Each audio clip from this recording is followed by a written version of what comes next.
मसीही लोगों से सुनते सुनते थक चुका हूं। भाई पॉल, मैं बहुत ही निर्बल हूं।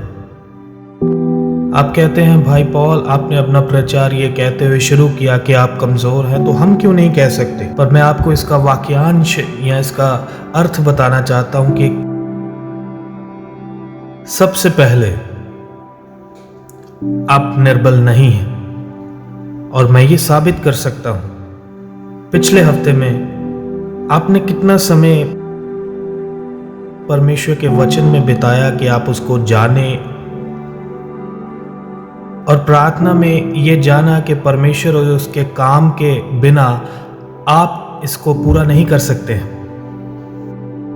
देखिए, ये बड़ा आसान है ये कहना कि मैं निर्बल हूं। आपकी समस्या ये नहीं कि आप कमजोर हैं, आपकी समस्या ये है कि आप समझते हैं कि आप बलवंत हैं।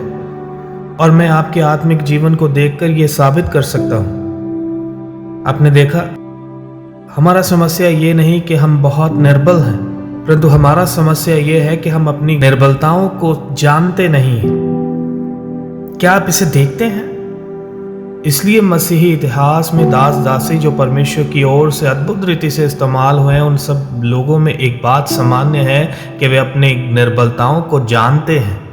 अब ये बात मैं आपको बताना चाहता हूँ, और ये बहुत बहुत महत्वपूर्ण है। निर्बलता सामर्थ्य के लिए कोई रुकावट नहीं है, परंतु निर्बलता आत्मिक सामर्थ्य के लिए एक सूत्र है, पर दिक्कत गलत प्रतिक्रिया है। सबसे पहले हमें ये बात जानने की जरूरत है कि हर एक निर्बल है। हमारे प्रति नए नियम में जो भी मांग है वो एक साधारण मनुष्य के लिए वो करना असंभव है। अब इससे पता चलता है कि हम सब एक समान हैं। मैं, आप, स्पर्जन, जॉन पाइपर, हम सब, हर कोई निर्बल है। अब आप अपनी निर्बलता को एक बहाने के लिए इस्तेमाल नहीं कर सकते, क्योंकि हर कोई हमारे जैसे निर्बल है। कोई भी इस तरह चल नहीं सकता है, कोई भी नहीं। सो जान लीजिए कि हम निर्बल हैं।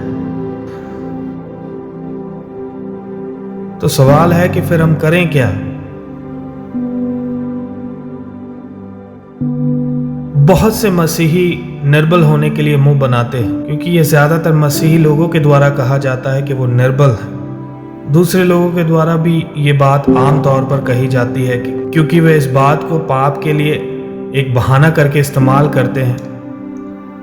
बट सही मानसिकता वो है जो अपने निर्बलता को पहचानता है और वो निर्बलता परमेश्वर की ओर लेकर जाती है। उसी घड़ी परमेश्वर की ओर लेकर जाती है कि वो जरिया है, वो मददगार है जिसका होने का वो दावा करता है, और वही एकमात्र हमारा बचाव है। वो किसी चीज का लालच करते हुए हम बच्चों को सब कुछ नहीं देता है, परंतु उसकी लालसा हम ही है।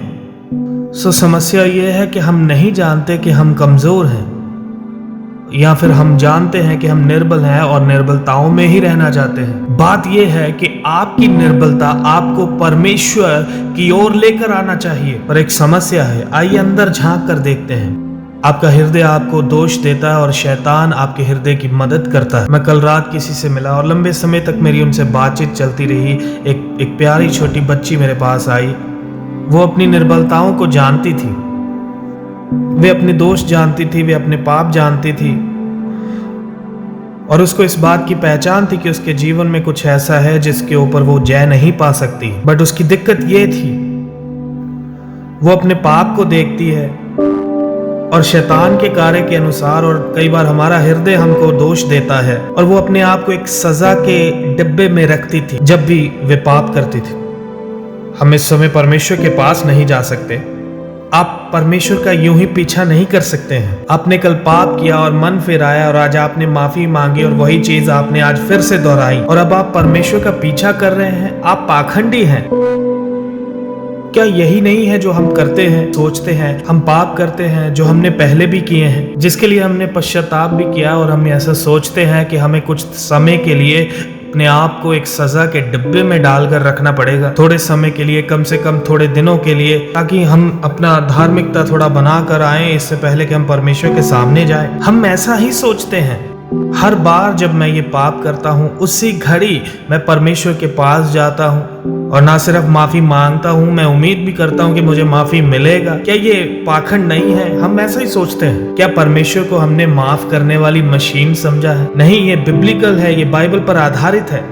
मेरा ये प्रचार उन लोगों के लिए नहीं है जिनके जीवन में कोई बदलाव नहीं आता, जो ऐसे कहे वाह परमेश्वर अगर इतना भला है तो क्यों ना मैं पाप करता रहूं और फिर वापस जाकर परमेश्वर से माफी मांगता रहूं। जाहिर सी बात है, मैं ऐसे लोगों से बात नहीं कर रहा, मैं सही मसीही लोगों से बात कर रहा हूं जो सच में ऐसा बनना चाहते हैं जो वो नहीं है। पर जब वे अपने आप को दोषी देखते हैं, अपने आप को निर्बल देखते हैं और अपने आप को वही पाप दोहराते हुए देखते हैं और वो यहाँ पर रुकते हैं और सोचते हैं कि शायद थोड़े दिन बाइबल पढ़ूंगा, थोड़े दिन प्रार्थना करूंगा और परमेश्वर के सामने अपने आप को बड़ा गंभीर दिखाऊंगा, इससे पहले कि वो परमेश्वर के पास जाएं और परमेश्वर से माफी मांगे। नहीं, मेरे जीवन की सबसे आनंद की घड़ी वो है जब मुझे पता चला कि जब मैं पाप करता हूं, जो मैं हमेशा करता आ रहा हूं, मेरी पहली प्रतिक्रिया यही होती है कि मैं मसीह से लिपट जाऊं, एक भिखारी के जैसे नहीं, ऐसे इस विचार से नहीं कि हे परमेश्वर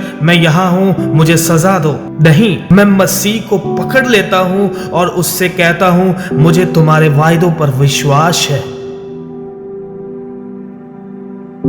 हाँ, मैं एक अलग स्तर पर हूं, मैं आजाद हूं, मैं एक संत हूं और मैं आदम से अलग किया हुआ हूं। व्यवस्था का सजा मुझ पर नहीं है। सब कुछ उस पेड़ पर खत्म हुआ जिस पर मसीह मेरे लिए मरा। वो मुझे जानता था, उसने संपूर्ण माफ किया है, मैं आजाद हूं।